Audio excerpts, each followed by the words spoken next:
بسم اللہ الرحمن الرحیم۔ السلام علیکم۔ شروع اللہ کے نام سے جو بڑا مہربان اور نہایت رحم کرنے والا ہے۔ دوستو، اس کائنات کا پہلا گناہ کیا تھا اور سب سے پہلا گنہگار کون تھا؟ آپ کے دماغ میں پہلے گناہ کے جواب میں شیطان کا انسان کو سجدہ نہ کرنا آ رہا ہوگا، کیونکہ اس کا کہنا تھا کہ میں آگ سے بنایا گیا ہوں اور انسان کو مٹی سے بنایا گیا ہے۔ یعنی پہلا گناہ غرور اور تکبر تھا۔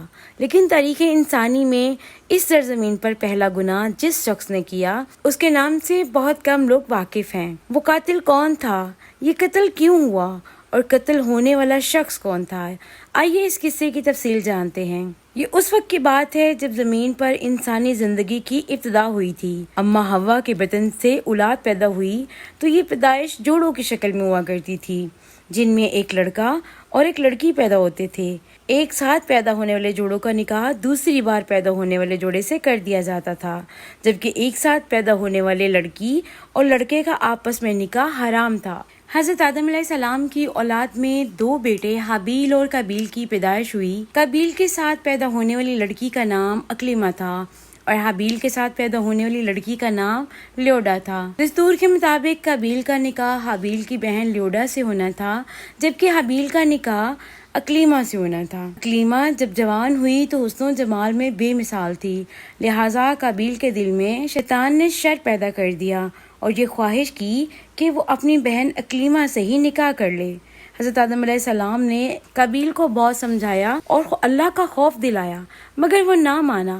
آخر اس معاملے کا یہ حل نکالا گیا کہ ان دونوں جوانوں کو اللہ کی بارگاہ میں قربانی پیش کرنے کا حکم دیا اور فرمایا کہ جس کی قربانی بارگاہ الہی میں قبول کی جائے گی وہی اکلیمہ کا اصل حقدار ہوگا۔ اس زمانے میں قربانی قبول ہونے کی یہ نشانی ہوتی تھی کہ قربانی کرنے والا اپنی قربانی کو پہاڑ کی چوٹی پر رکھ دیتا تھا اور آسمان سے ایک آگ اتر کر اس کو جلا دیتی تھی، اور جو قربانی قبول نہیں ہوتی تھی اسے آگ نہیں کھاتی تھی۔ اگلے دن حابیل نے اپنی سب سے اعلیٰ نسل کی بھیڑ کو قربانی کے لیے پیش کیا۔ قابیل چونکہ کھیتی باڑی کرتا تھا، اس لیے وہ کچھ اناج اٹھا لایا جو بہت ہی گھٹیا قسم کا تھا، یہ سوچ کر کہ آخر اس کو جل کے راکھ ہی ہو جانا ہے، اچھی فصل کو برباد کرنے کا کیا فائدہ۔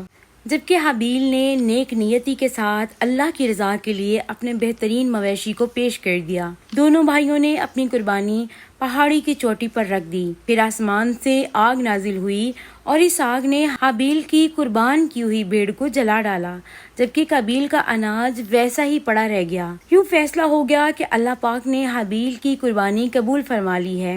اس کے بعد قابیل غصے میں انتقام کی آگ میں جلنے لگا اور اعلان کرنے لگا کہ وہ حابیل کو جان سے مار دے گا۔ حابیل نے اپنے بھائی کو بہت سمجھایا کہ پرہیزگاری کی راہ اختیار کرو اور اللہ کے فیصلے کو مان لو، مگر قابیل پر ان نصیحتوں کا کوئی اثر نہ ہوا۔ شیطان مردود جو ازل سے انسان کا دشمن ہے، اس نے قابیل کو ورگلایا اور اسے اپنے بھائی کو قتل کرنے کا طریقہ بھی بتایا۔ اس نے ایک پرندے کو پکڑا اور اس کے سر پر پتھر کے وار کر کے اسے مار ڈالا۔ اس طرح قابیل جان گیا کہ اسے کیا کرنا ہے۔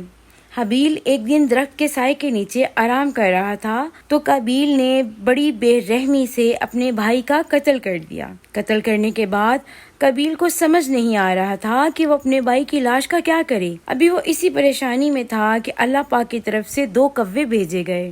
قابیل ان کو دیکھتا رہا۔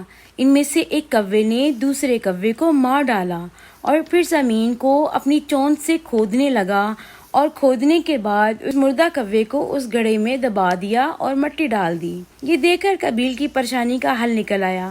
اس نے ویسا ہی کیا جیسا اس نے کووں کو کرتے ہوئے دیکھا تھا، اور ندامت محسوس کرتے ہوئے بولا کہ افسوس کہ میں اس کوے جیسا بھی نہ ہو سکا۔ اس طرح اس نے اپنے بھائی کو زمین میں دفن کر دیا۔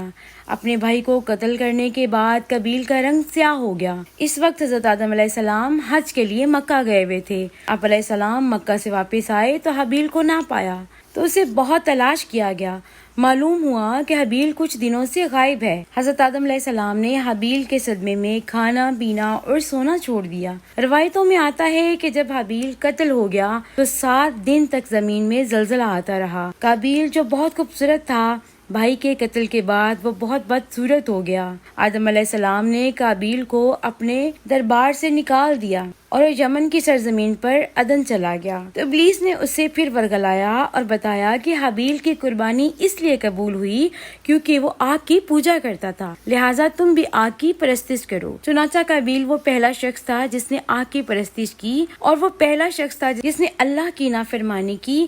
آخر اس شخص کا انجام یہ ہوا کہ اس کی اپنی اولاد میں سے اس کے بیٹے نے اسے پتھر مار کر قتل کر دیا، اور اس طرح قابیل کفر و شرک کی حالت میں اپنے ہی بیٹے کے ہاتھوں مارا گیا۔ حدیث نبوی ہے، زمین پر قیامت تک جو بھی خون ناحق ہوگا اس کے عذاب کا ایک حصہ اور بوجھ اور گناہ قابیل پر بھی ہوگا۔ اللہ پاک ہم کو ہدایت کے راستے پر چلنے کی توفیق عطا فرمائے، آمین۔